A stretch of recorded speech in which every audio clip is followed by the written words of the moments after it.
Pernahkah kamu merasa dekat dengan seorang perempuan, sering berkomunikasi, sering tertawa bersama, tetapi kamu tidak pernah benar-benar tahu apa yang dia rasakan?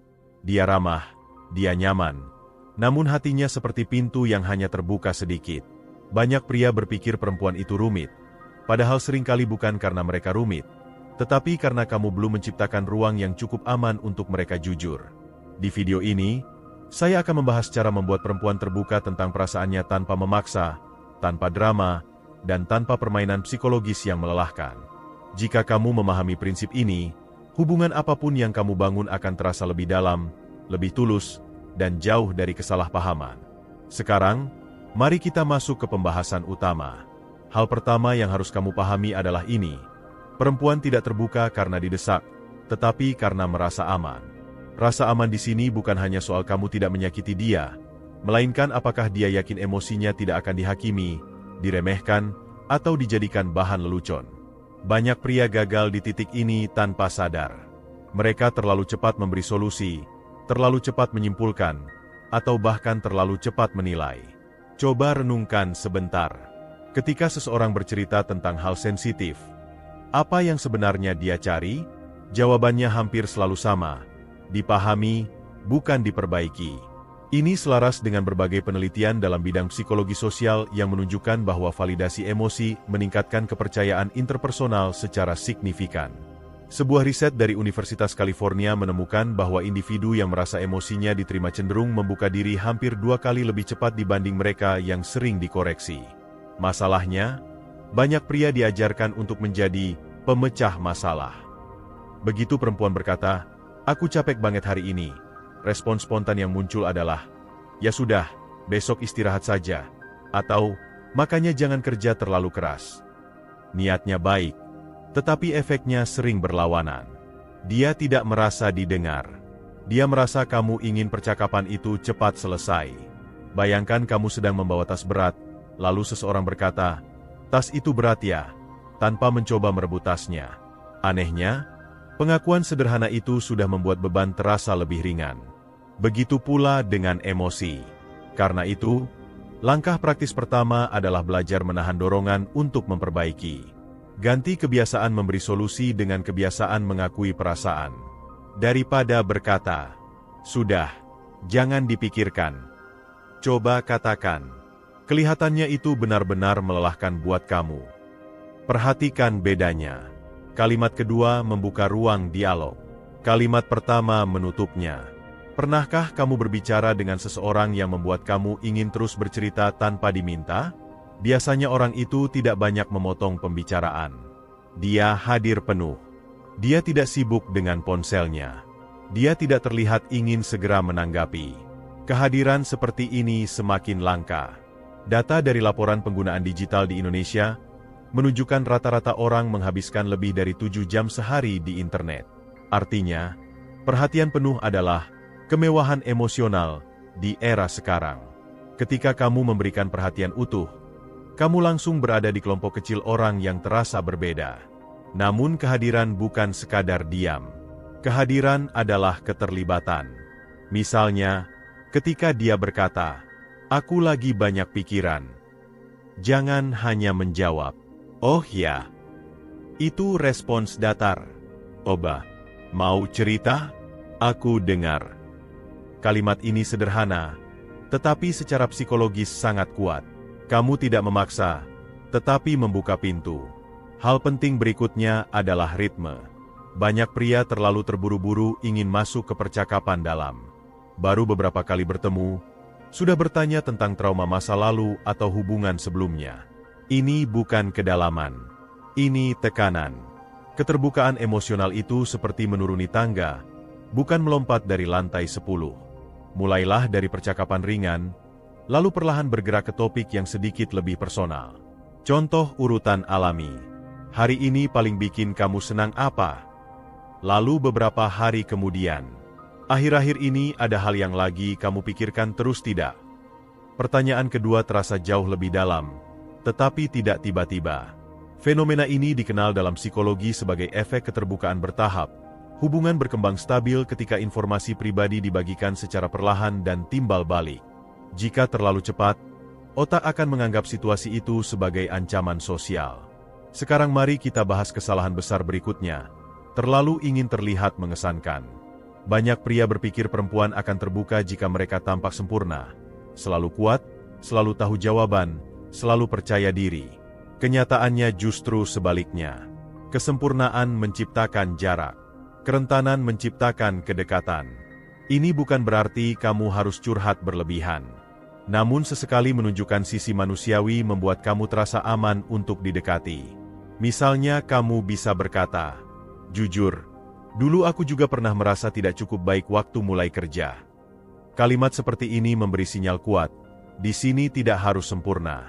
Penelitian dari Universitas Houston yang dipopulerkan oleh peneliti Brené Brown menunjukkan bahwa kerentanan adalah fondasi utama koneksi emosional. Orang lebih percaya pada mereka yang berani terlihat manusia, bukan mereka yang berusaha terlihat tanpa celah. Namun ingat, kerentanan itu harus stabil, bukan rapuh. Jangan sampai kamu justru terlihat bergantung secara emosional. Tujuannya adalah menunjukkan kedewasaan, bukan mencari diselamatkan. Sekarang saya ingin kamu memikirkan satu pertanyaan penting. Apakah perempuan itu merasa nyaman menjadi dirinya sendiri di dekat kamu? Bukan versi terbaiknya, bukan versi paling cerianya, tetapi versi aslinya. Jika jawabannya ya, maka keterbukaan tinggal menunggu waktu. Jika jawabannya belum, maka tugas kamu bukan menuntut dia terbuka, melainkan memperbaiki atmosfer hubungan. Cara sederhana untuk mengujinya adalah melihat bagaimana dia bereaksi saat melakukan kesalahan kecil. Apakah dia panik? Apakah dia langsung minta maaf berulang kali? Itu sering menjadi tanda bahwa dia belum sepenuhnya rileks. Di titik ini, respons kamu sangat menentukan. Alih-alih berkata, "Kok bisa sih begitu?" "Oba, tenang saja, itu hal kecil." Kalimat ini mungkin terdengar sepele, tetapi efek jangka panjangnya besar. Kamu sedang melatih sistem sarafnya untuk mengasosiasikan kamu dengan ketenangan. Dan manusia, tanpa sadar, selalu tertarik kembali ke tempat yang terasa tenang. Selanjutnya, mari kita masuk ke prinsip yang jarang dibahas tetapi sangat menentukan, konsistensi emosional. Perempuan lebih memperhatikan pola daripada momen. Kamu bisa sangat perhatian hari ini, tetapi jika besok kamu dingin tanpa alasan, otak akan membaca itu sebagai ketidakpastian. Ketidakpastian adalah musuh keterbukaan. Bayangkan kamu ingin duduk di kursi. Apa yang membuat kamu berani langsung menjatuhkan berat badan ke sana? Kepastian bahwa kursi itu kokoh. Konsistensi adalah kekokohan emosional. Balas pesan dengan ritme yang relatif stabil. Jangan tiba-tiba menghilang. Jangan berubah drastis. Tidak perlu selalu cepat. Yang penting dapat diprediksi. Menurut berbagai studi hubungan jangka panjang, prediktabilitas perilaku meningkatkan rasa aman karena otak manusia dirancang untuk menghindari kejutan sosial yang berpotensi menyakitkan. Sekarang pertanyaannya, apakah ini berarti kamu harus selalu tersedia? Yang dibutuhkan bukan ketersediaan total, tetapi kejelasan. Jika sibuk, katakan sibuk. Jika lelah, katakan lelah. Kejujuran kecil membangun kepercayaan besar. Sekarang kita masuk ke lapisan yang lebih dalam. Jika rasa aman adalah fondasi, maka komunikasi adalah jembatannya. Banyak pria mengira komunikasi yang baik berarti pandai berbicara. Padahal dalam konteks keterbukaan emosional, kemampuan mendengar jauh lebih berharga daripada kemampuan berbicara. Mari kita mulai dari sebuah pertanyaan reflektif. Pernahkah kamu berbicara dengan seseorang yang membuat kamu merasa menjadi orang paling penting di ruangan itu? Bukan karena dia memuji kamu, tetapi karena dia benar-benar memperhatikan setiap kata yang kamu ucapkan. Kontak matanya stabil, ekspresinya hidup, dan responsnya menunjukkan bahwa dia menangkap makna, bukan sekadar mendengar suara. Inilah yang dalam psikologi komunikasi disebut sebagai mendengar aktif. Bukan hanya diam, tetapi menunjukkan keterlibatan melalui respons yang relevan. Contoh sederhana, ketika dia berkata, "Akhir-akhir ini pekerjaanku kacau sekali." Respons biasa, "Oh ya." Respons mendengar aktif. Bagian mana yang paling bikin kamu tertekan? Kalimat kedua memiliki kekuatan besar karena spesifik. Otak manusia merasa dihargai ketika detailnya diperhatikan. Sebuah penelitian yang diterbitkan dalam jurnal komunikasi sosial menunjukkan bahwa pertanyaan lanjutan yang spesifik meningkatkan kedalaman percakapan hingga lebih dari 40% dibanding respons umum.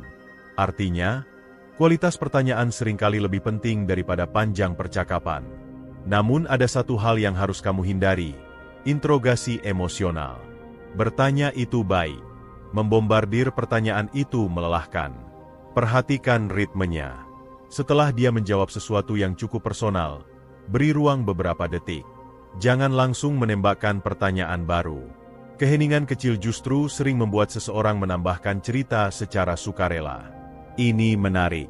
Dalam banyak percakapan mendalam, bagian paling jujur sering muncul tepat setelah jeda.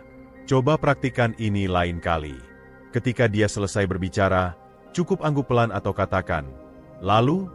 dengan nada tenang. Kamu akan terkejut melihat seberapa banyak orang ingin melanjutkan cerita ketika tidak dipotong. Sekarang mari kita bahas teknik yang sangat kuat tetapi jarang disadari, memantulkan emosi. Memantulkan bukan berarti meniru, tetapi merangkum inti perasaan yang dia sampaikan. Misalnya dia berkata, "Aku sebenarnya tidak marah, cuma kecewa saja." Kamu bisa menjawab, "Jadi yang paling terasa itu kecewanya ya, bukan marahnya." Kalimat ini melakukan dua hal sekaligus. Pertama, memastikan kamu tidak salah memahami. Kedua, membuat dia merasa emosinya benar-benar diterima. Menurut penelitian dalam bidang neuroscience sosial, ketika seseorang merasa dipahami, aktivitas di bagian otak yang terkait dengan ancaman menurun. Tubuh menjadi lebih rileks, dan keterbukaan meningkat secara alami. Sekarang saya ingin kamu memperhatikan satu kesalahan yang sangat umum. Terlalu cepat mengalihkan topik ke diri sendiri. Dia bercerita tentang masalah keluarga. Tiba-tiba kamu berkata, "Aku juga pernah begitu." Niatnya mungkin ingin menunjukkan empati. Tetapi jika dilakukan terlalu sering, percakapan berubah menjadi panggung kamu. Gunakan aturan sederhana ini. Biarkan dia menyelesaikan ceritanya sebelum kamu berbagi pengalaman. Fokus dulu pada dunianya, bukan duniamu. Ada analogi menarik. Dalam percakapan emosional, kamu itu seperti tamu di rumahnya. Tamu yang sopan tidak langsung menata ulang furnitur. Selanjutnya, kita perlu membahas sesuatu yang lebih halus, bahasa tubuh emosional. Banyak keterbukaan tidak ditentukan oleh kata-kata, tetapi oleh sinyal nonverbal. Condongkan tubuh sedikit ketika dia berbicara. Kurangi gangguan dari ponsel. Jaga ekspresi tetap hangat namun tidak berlebihan. Hal-hal kecil ini memberi pesan bawah sadar, kamu aman di sini. Penelitian komunikasi menunjukkan bahwa lebih dari separuh makna emosional ditangkap melalui ekspresi dan nada suara, bukan kata-kata. Jadi meskipun kalimat kamu tepat, jika kamu terlihat tidak tertarik, pesan itu akan hilang. Sekarang mari kita masuk ke prinsip yang sangat penting tetapi sering dilupakan. Jangan mempermalukan kerentanan. Bayangkan dia akhirnya berkata, "Sebenarnya aku orangnya gampang cemas." Ini momen krusial. Jika kamu menertawakan, mengecilkan, atau berkata, "Ah, itu MAH berlebihan," maka otaknya langsung mencatat satu hal, jangan buka diri lagi. Sebaliknya, kamu bisa menjawab, "Terima kasih sudah cerita." Tidak semua orang berani jujur soal itu. Perhatikan kalimat tersebut. Kamu tidak mencoba memperbaiki dia. Kamu menghargai keberaniannya. Menghargai kerentanan adalah salah satu cara tercepat membangun kedekatan emosional. Sekarang saya ingin mengajak kamu melihat realitas sosial di Indonesia. Banyak perempuan tumbuh dalam lingkungan yang secara tidak langsung mengajarkan mereka untuk menjaga perasaan sendiri. Jangan terlalu blak-blakan. Jangan terlihat lemah. Jangan terlalu emosional. Akibatnya, keterbukaan bukan kebiasaan, melainkan keputusan yang penuh pertimbangan. Ketika dia akhirnya terbuka, itu bukan momen biasa. Itu adalah bentuk kepercayaan. Dan kepercayaan selalu mahal. Berikutnya, mari kita bahas kekuatan pertanyaan terbuka. Hindari pertanyaan yang hanya bisa dijawab, ya, atau tidak. Jangan. Kamu capek. Lebih baik. Bagian hari ini yang paling menguras energi kamu apa? Pertanyaan terbuka mengundang cerita. Pertanyaan tertutup menghentikan percakapan. Namun ada strategi lanjutan yang jarang diketahui. Gunakan pertanyaan reflektif. Contoh, hal itu lebih bikin kamu sedih atau justru marah? Pertanyaan seperti ini membantu dia memahami emosinya sendiri. Tanpa sadar, kamu bukan hanya menjadi pendengar, kamu menjadi ruang berpikir. Dan manusia cenderung dekat dengan orang yang membantu mereka memahami diri sendiri. Sekarang mari kita sentuh aspek yang lebih dalam lagi, kesabaran emosional. Keterbukaan tidak selalu datang dalam percakapan besar. Justru sering muncul dalam potongan kecil yang tersebar di banyak hari. Sedikit cerita hari ini, sedikit kejujuran minggu depan. Lalu suatu malam, percakapan panjang yang tidak direncanakan. Jika kamu tipe yang ingin semuanya cepat jelas, kamu mungkin tanpa sadar menekan proses alami ini. Hubungan emosional itu seperti menanam pohon. Kamu tidak menarik batangnya agar cepat tinggi. Kamu menyiramnya secara konsisten. Ada fakta menarik dari berbagai studi hubungan jangka panjang. Pasangan yang merasa tidak terburu-buru dalam fase pendekatan melaporkan tingkat kepuasan hubungan yang lebih tinggi. Alasannya sederhana, tidak ada tekanan untuk tampil sempurna. Sebelum kita melangkah ke bagian berikutnya, saya ingin kamu menyerap satu ide penting. Tugas kamu bukan membuat perempuan bercerita. Tugas kamu adalah menjadi seseorang yang layak untuk diceritakan banyak hal. Perbedaannya halus, tetapi dampaknya besar. Sekarang kita masuk ke faktor yang sering tidak disadari, tetapi pengaruhnya sangat besar. Kestabilan emosi kamu sendiri. Banyak orang ingin pasangan yang terbuka, tetapi lupa bertanya pada diri sendiri. Apakah saya orang yang emosinya nyaman untuk didekati? Perempuan memiliki kepekaan emosional yang relatif tinggi. Ini bukan sekadar stereotip. Berbagai penelitian dalam psikologi perilaku menunjukkan bahwa perempuan, rata-rata, lebih cepat menangkap perubahan ekspresi wajah, nada suara, dan bahasa tubuh. Artinya, sebelum kamu berbicara apapun, sikap kamu sudah lebih dulu terbaca. Jika kamu mudah tersinggung, cepat marah, atau defensif terhadap hal kecil, otak bawah sadar akan memberi sinyal bahaya. Bukan karena kamu orang buruk, tetapi karena manusia secara alami menghindari potensi konflik emosional. Coba bayangkan dua tipe pria. Tipe pertama, ketika mendengar sesuatu yang tidak dia sukai, langsung memotong. Maksud kamu apa? Nada suaranya meninggi, alisnya mengeras. Tipe kedua mendengar hal yang sama, menarik napas sebentar, lalu berkata, "Boleh jelaskan maksud kamu? Aku ingin memahami." Siapa yang lebih membuat orang nyaman untuk jujur? Kestabilan emosi bukan berarti kamu tidak punya perasaan. Justru sebaliknya, kamu sadar dengan apa yang kamu rasakan, tetapi tidak membiarkan emosi itu mengambil alih kendali. Dalam ilmu regulasi emosi, kemampuan ini sering dikaitkan dengan kedewasaan psikologis. Orang yang emosinya stabil dipersepsikan lebih aman, lebih dapat diprediksi, dan lebih layak dipercaya. Sekarang mari kita bahas kesalahan yang cukup sering terjadi, menjadikan percakapan sebagai ajang debat logika. Ketika perempuan mengungkapkan perasaan, seringkali itu bukan undangan untuk beradu argumen. Namun banyak pria tanpa sadar masuk ke mode analisis. Dia berkata, "Aku merasa kamu akhir-akhir ini agak jauh." Lalu kamu menjawab, "Tidak juga. Kita masih sering komunikasi."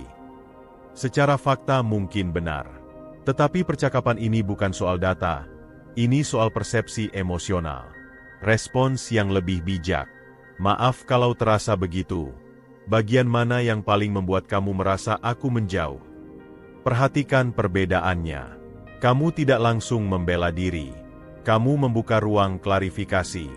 Ada satu prinsip sederhana yang bisa kamu ingat. Dalam percakapan emosional, dipahami lebih penting daripada dimenangkan.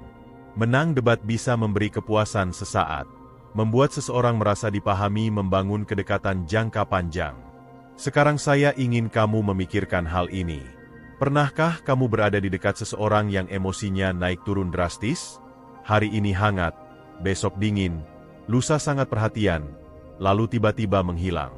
Situasi seperti ini menciptakan kelelahan emosional. Otak harus terus menebak-nebak.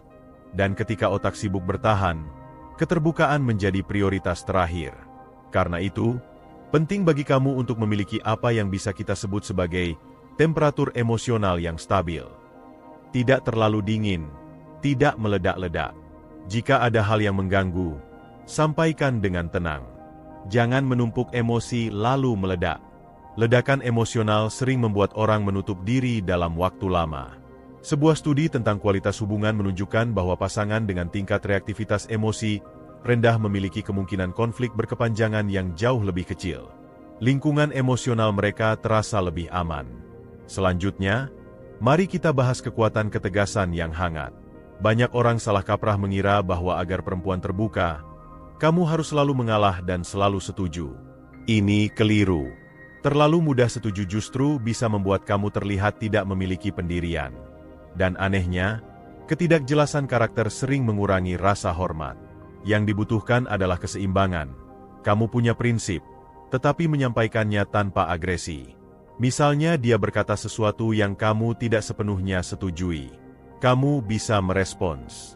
Aku melihatnya sedikit berbeda, tapi aku tertarik mendengar sudut pandang kamu. Kalimat ini menunjukkan dua hal sekaligus. Kamu autentik, tetapi tetap menghargai dia. Autentisitas adalah magnet emosional. Orang lebih nyaman membuka diri pada mereka yang terasa nyata, bukan pada mereka yang terus berusaha menyenangkan. Sekarang kita masuk ke aspek yang sangat penting, kemampuan menoleransi emosi negatif. Ketika perempuan mulai terbuka, tidak semua cerita akan ringan. Bisa jadi tentang kekecewaan, rasa takut, kecemasan, bahkan luka masa lalu. Pertanyaannya, apakah kamu cukup kuat untuk mendengar tanpa panik? Banyak pria secara tidak sadar mencoba menyelamatkan suasana terlalu cepat. Dia berkata, "Aku takut gagal." Kamu langsung menjawab, "Jangan takut, kamu pasti bisa." Kalimat ini terdengar positif, tetapi kadang terasa seperti menutup ruang emosi. Seolah rasa takut itu tidak boleh ada. Padahal emosi negatif bukan musuh. Itu bagian dari pengalaman manusia. Respons yang lebih matang. Wajar merasa takut ketika sesuatu itu penting buat kita. Kalimat ini memberi izin emosional. Dan izin adalah pintu keterbukaan. Menariknya, dalam berbagai penelitian tentang kedekatan interpersonal, kemampuan seseorang menerima emosi tidak nyaman berkorelasi kuat dengan tingkat kepercayaan dalam hubungan. Sekarang saya ingin mengangkat satu pertanyaan yang jarang diajukan pria kepada diri sendiri. Apakah kamu nyaman dengan keheningan? Percakapan mendalam tidak selalu dipenuhi kata-kata. Terkadang ada jeda panjang. Jika kamu buru-buru mengisi setiap keheningan karena canggung, kamu bisa tanpa sadar memutus aliran refleksi dia. Keheningan yang nyaman adalah tanda kedewasaan relasional. Itu menunjukkan kamu tidak takut pada kedalaman. Ada analogi sederhana. Danau yang tenang mampu memantulkan langit dengan jelas. Air yang terus beriak tidak bisa melakukan itu. Begitu pula pikiran manusia. Selanjutnya, kita perlu membahas soal kepercayaan jangka panjang. Jika dia pernah menceritakan sesuatu yang pribadi, jaga itu sebaik mungkin. Jangan menjadikannya bahan cerita ke teman, bahkan dalam konteks bercanda. Sekali kepercayaan retak, keterbukaan biasanya ikut runtuh. Kepercayaan tidak dibangun lewat satu momen besar. Ia dibangun melalui puluhan keputusan kecil yang konsisten. Sekarang mari kita tarik satu benang merah dari pembahasan ini. Perempuan tidak hanya menilai apa yang kamu katakan. Mereka menilai bagaimana kamu bereaksi terhadap emosi. Jika kamu stabil, mereka rileks. Jika kamu mudah goyah, mereka menahan diri. Sekarang kita masuk ke wilayah yang sangat menentukan dalam keterbukaan emosional, tetapi sering disalahpahami, membuat perempuan merasa bernilai tanpa terlihat mengejar. Banyak pria berpikir bahwa semakin besar perhatian yang diberikan, semakin cepat perempuan akan membuka hati. Padahal yang lebih berpengaruh bukan jumlah perhatian, melainkan kualitasnya. Mari kita mulai dengan satu pertanyaan penting. Apa sebenarnya arti diprioritaskan dalam konteks emosional? Bukan berarti kamu selalu tersedia 24 jam. Bukan berarti kamu harus mengorbankan seluruh waktu. Diprioritaskan berarti kehadiran kamu terasa disengaja, bukan kebetulan. Contoh sederhana. Kamu mengingat detail kecil yang pernah dia ceritakan. Minggu lalu kamu bilang ada presentasi penting. Gimana hasilnya? Kalimat ini tampak ringan, tetapi dampaknya besar. Otak manusia secara alami menyukai pengakuan. Ketika seseorang merasa diingat, ia merasa keberadaannya berarti. Dalam psikologi sosial, fenomena ini sering dikaitkan dengan kebutuhan dasar manusia akan pengakuan interpersonal. Orang cenderung lebih terbuka kepada mereka yang menunjukkan perhatian spesifik, bukan perhatian generik. Bandingkan dua respons ini. Respons pertama, "Gimana hari kamu?" Respons kedua, "Hari ini kamu ada rapat besar, kan? Deg-degan tidak sebelumnya." Respons kedua menunjukkan keterlibatan emosional. Kamu tidak hanya hadir, kamu memperhatikan. Namun disinilah jebakan yang harus kamu hindari. Perhatian berlebihan yang terasa seperti pengawasan. Jika setiap jam kamu bertanya, setiap aktivitas kamu komentari, ruang pribadinya bisa terasa menyempit. Kedekatan butuh oksigen. Oksigen itu bernama ruang. Perempuan lebih mudah terbuka ketika mereka tidak merasa dikontrol. Ketika mereka tahu kamu dekat, tetapi tidak menekan. Ada analogi menarik. Genggam pasir terlalu erat, ia akan keluar dari sela-sela jari. Genggam dengan cukup, ia tetap tinggal. Sekarang mari kita bahas keseimbangan antara inisiatif dan ketenangan. Banyak pria jatuh ke dua ekstrim. Terlalu pasif sehingga hubungan terasa datar, atau terlalu agresif sehingga terasa melelahkan. Inisiatif yang sehat itu sederhana. Kamu menggerakkan interaksi, tetapi tetap memberi pilihan. Misalnya, aku menemukan tempat kopi yang suasananya tenang. Sepertinya kamu bakal suka.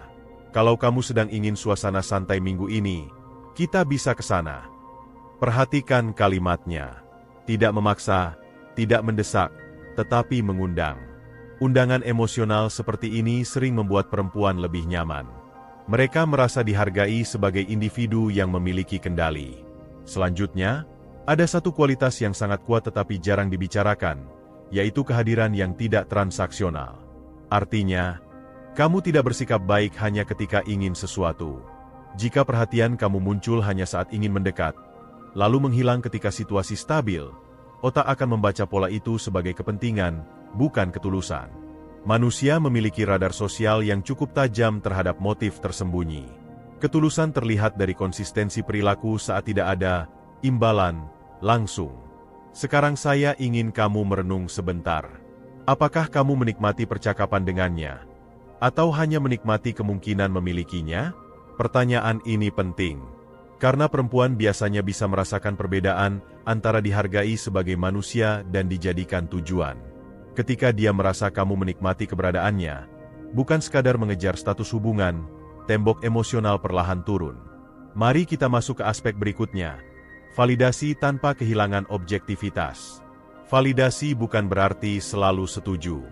Validasi berarti mengakui bahwa perasaannya masuk akal dari sudut pandangnya. Dia berkata, "Aku kesal sekali diperlakukan seperti itu." Kamu tidak harus langsung menilai benar atau salah.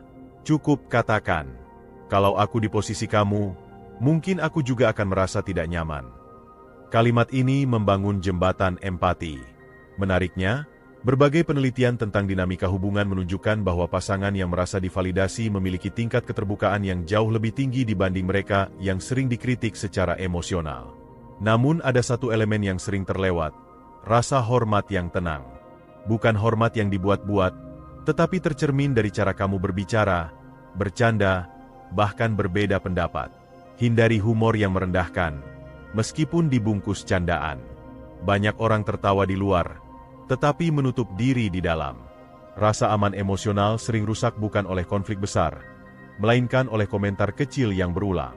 Sekarang mari kita bahas daya tarik yang lahir dari arah hidup yang jelas. Ini mungkin terdengar tidak langsung berkaitan, tetapi sebenarnya sangat kuat.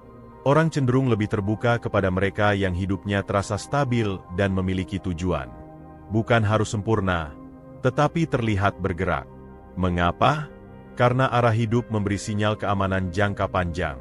Otak manusia selalu mempertimbangkan, apakah hubungan ini tempat yang aman untuk berinvestasi secara emosional? Kamu tidak perlu memamerkan ambisi. Cukup tunjukkan melalui tindakan. Kamu disiplin pada pekerjaan. Kamu menepati janji. Kamu bertanggung jawab pada keputusan. Karakter seperti ini menciptakan apa yang bisa kita sebut sebagai gravitasi emosional. Orang merasa nyaman berada di dekat sesuatu yang kokoh. Sekarang kita sentuh faktor yang sangat halus tetapi berdampak besar. Jangan terlalu mudah ditebak, tetapi tetap dapat dipercaya. Ini bukan soal bermain tarik ulur. Ini soal menjaga kehidupan kamu tetap penuh. Bukan berpusat hanya pada dia. Ketika hidup kamu kaya dengan aktivitas, relasi, dan tujuan, interaksi terasa lebih segar. Kamu hadir karena ingin, bukan karena tidak punya pilihan lain. Ada paradoks menarik di sini. Kedekatan justru tumbuh ketika dua individu memiliki kehidupan masing-masing, bukan ketika salah satunya melebur sepenuhnya. Sebelum kita lanjut ke bagian terakhir dari pembahasan inti, saya ingin kamu menangkap satu gagasan besar. Perempuan terbuka ketika mereka merasa dihargai, bukan dikejar. Merasa dipilih, bukan ditekan. Merasa dilihat, bukan diawasi. Sekarang kita tiba di lapisan terdalam dari keterbukaan emosional, yaitu menciptakan koneksi yang membuat perempuan bukan hanya nyaman bercerita, tetapi juga ingin melibatkan kamu dalam dunia batinnya. Pada tahap ini, hubungan tidak lagi bergerak di permukaan. Ia mulai memiliki kedalaman psikologis. Mari kita mulai dari satu pertanyaan penting. Kapan seseorang benar-benar membuka hatinya? Jawabannya bukan ketika dia ditanya, melainkan ketika dia merasa dipahami bahkan sebelum harus menjelaskan terlalu banyak. Kemampuan membaca emosi secara halus adalah pembeda besar antara hubungan yang biasa dan hubungan yang terasa istimewa.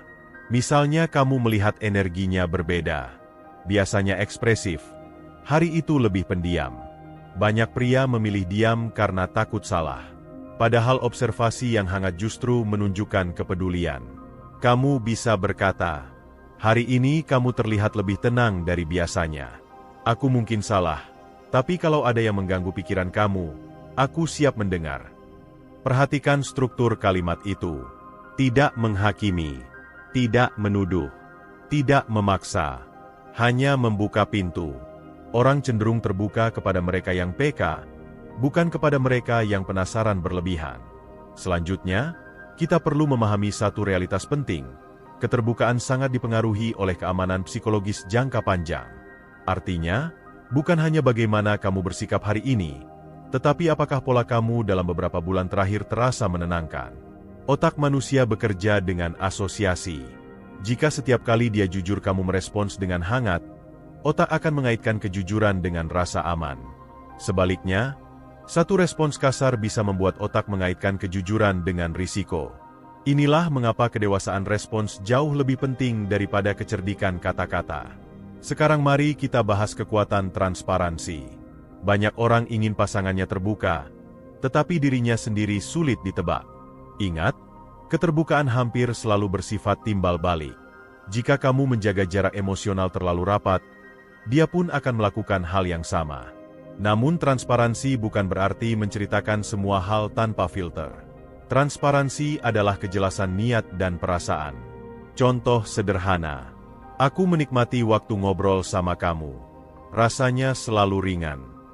Kalimat seperti ini memberi kepastian emosional tanpa tekanan. Kamu tidak menuntut respons. Kamu hanya jujur. Penelitian tentang dinamika ketertarikan menunjukkan bahwa kejelasan niat mengurangi kecemasan relasional. Ketika seseorang tidak perlu menebak-nebak posisi mereka, energi mentalnya bisa dialihkan untuk membangun kedekatan. Sekarang saya ingin mengangkat kesalahan yang sering terjadi ketika hubungan mulai terasa dekat, terlalu cepat menuntut kedalaman. Kalimat seperti, "Kamu kok belum pernah cerita hal yang benar-benar pribadi?" Terdengar seperti permintaan, tetapi terasa seperti tekanan. Kedalaman bukan sesuatu yang bisa dipercepat. Ia tumbuh dari akumulasi momen aman. Ada analogi yang kuat di sini. Kepercayaan itu seperti brankas dengan kombinasi angka. Setiap interaksi positif adalah satu angka yang benar. Kamu mungkin tidak tahu kapan brankas itu terbuka, tetapi satu kesalahan besar bisa mengacak ulang semuanya. Karena itu, fokuslah pada proses, bukan hasil. Selanjutnya, mari kita bahas pentingnya membuat perempuan merasa diterima, bukan diperbaiki. Banyak pria, dengan niat baik, berusaha meningkatkan perempuan yang dekat dengan mereka. Dia berkata dirinya sering ragu. Kamu langsung memberi daftar cara agar lebih percaya diri. Niatnya membantu, tetapi pesan tersembunyinya bisa terbaca sebagai, kamu belum cukup baik. Pendekatan yang lebih bijak. Aku bisa melihat kamu sangat peduli melakukan yang terbaik. Itu kualitas yang tidak semua orang punya. Kamu menyoroti kekuatannya, bukan kekurangannya. Dalam psikologi positif, pendekatan berbasis kekuatan terbukti meningkatkan rasa aman dalam hubungan karena individu merasa dihargai apa adanya. Sekarang mari kita masuk ke elemen yang sangat menentukan dalam jangka panjang, ketahanan menghadapi konflik kecil. Tidak ada hubungan tanpa gesekan. Justru cara kamu menghadapi perbedaanlah yang menentukan apakah keterbukaan akan tumbuh atau mati. Ketika terjadi salah paham, hindari sikap mengancam seperti menarik diri secara ekstrim atau menjadi dingin. Sikap seperti ini sering memicu kecemasan. Sebaliknya, gunakan kalimat yang menenangkan arah hubungan. Kita mungkin melihat ini dari sudut berbeda, tapi aku ingin kita tetap saling memahami. Kalimat ini memberi sinyal bahwa hubungan lebih penting daripada ego. Berbagai studi hubungan menunjukkan bahwa pasangan yang mampu menjaga rasa hormat saat konflik memiliki tingkat kepercayaan yang jauh lebih tinggi. Dan di atas kepercayaanlah keterbukaan berdiri. Sekarang saya ingin kamu mempertimbangkan satu kualitas yang sangat menarik secara emosional. Ketenangan dalam menghadapi ketidakpastian. Di fase pendekatan, tidak semua hal langsung jelas. Apakah dia memiliki perasaan yang sama? Apakah hubungan ini akan berkembang? Pria yang matang tidak memaksa kepastian terlalu cepat. Dia memberi ruang agar perasaan tumbuh secara organik. Ironisnya, semakin kamu nyaman dengan ketidakpastian, semakin orang merasa nyaman mendekat. Karena tekanan menghilang. Ada satu lagi aspek penting, kehadiran yang menenangkan. Bukan berarti kamu harus selalu serius. Humor tetap penting, keceriaan tetap dibutuhkan, tetapi fondasinya adalah rasa stabil. Coba ingat orang-orang yang membuat kamu betah berbicara lama. Biasanya bukan yang paling lucu, melainkan yang paling membuat kamu merasa bisa menjadi diri sendiri. Itulah tujuan sebenarnya. Bukan membuat dia terkesan, tetapi membuat dia merasa pulang. Sekarang mari kita tarik seluruh benang merah dari perjalanan panjang ini. Perempuan terbuka bukan karena satu kalimat ajaib, bukan karena teknik manipulatif, dan bukan karena strategi tarik ulur. Mereka terbuka karena secara perlahan menyadari satu hal. Bersama kamu, mereka tidak perlu memakai topeng. Dan ketika seseorang berani melepas topengnya di depan kamu, itu adalah bentuk kepercayaan tertinggi dalam hubungan manusia. Pertanyaannya sekarang bukan lagi, bagaimana membuat dia terbuka? Pertanyaan yang jauh lebih kuat adalah, apakah saya sudah menjadi ruang yang cukup aman untuk kejujuran itu hadir? Jika jawabannya ya, maka percayalah, keterbukaan bukan sesuatu yang harus kamu kejar. Ia akan datang, seringkali tanpa kamu minta. Pada akhirnya, membuat perempuan terbuka tentang perasaannya bukan soal trik, bukan soal kalimat paling romantis, dan bukan pula soal menjadi orang paling menarik di ruangan. Intinya jauh lebih dalam dari itu. Kamu perlu membangun rasa aman, menghadirkan perhatian yang tulus, menjaga kestabilan emosi, berkomunikasi dengan empati, serta menunjukkan bahwa kamu adalah pribadi yang konsisten dan dapat dipercaya. Ingat benang merahnya. Perempuan tidak membuka hati karena didesak. Mereka terbuka karena merasa dihargai. Mereka jujur karena tidak takut dihakimi. Dan mereka berani menunjukkan sisi rapuhnya ketika tahu bahwa kamu cukup dewasa untuk menjaganya, bukan memanfaatkannya. Mulai setelah video ini selesai, coba terapkan satu hal sederhana. Jadilah pendengar yang benar-benar hadir. Tidak perlu langsung mengubah semuanya. Cukup perbaiki kualitas perhatian kamu, perhalus cara merespons, dan beri ruang agar kedekatan tumbuh secara alami. Hubungan yang kuat hampir selalu dibangun dari hal-hal kecil yang dilakukan secara konsisten. Kalau kamu merasa video ini membuka wawasan baru, jangan lupa tekan tombol suka, tinggalkan komentar, dan berlangganan agar kamu tidak ketinggalan pembahasan berikutnya. Karena pada akhirnya, hubungan terbaik bukan tentang siapa yang paling sempurna, tetapi tentang dua orang yang sama-sama merasa aman untuk menjadi dirinya sendiri. Dan ketika rasa aman itu hadir, keterbukaan bukan lagi sesuatu yang sulit, ia menjadi sesuatu yang alami.